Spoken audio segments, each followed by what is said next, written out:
বিস্ফোরণের ঘটনার তদন্তে ফরেনসিক বিভাগ বৃহস্পতিবার বিকেলে ভিডিও এবং নমুনা সংগ্রহ করল ফরেনসিক বিশেষজ্ঞরা। বুধবার দুর্গাপুর ইস্পাত নগরী বিজনের নিউটনে 17 নম্বর স্ট্রিটে একটি মাটির বাড়িতে বিস্ফোরণের ঘটনা ঘটে।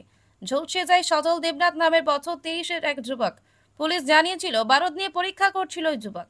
সেই বারুদে আগুন ধরে যায়, তারপরে সে ঝলসে যায়। আশঙ্কাজনক অবস্থায় বাঁকুড়া মেডিকেল কলেজ হাসপাতালে চিকিৎসাধীন রয়েছে। বৃহস্পতিবার বিকেলে দুর্গাপুরের শঙ্করপুর থেকে আঞ্চলিক ফরেনসিক বিভাগের 4 সদস্যের একটি দল নিউটনের পৌঁছায়। দুর্গাপুর থানার পুলিশি পাহারায় বারুদ সহ একাধিক নমুনা সংগ্রহ করেন তারা।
দেখলেন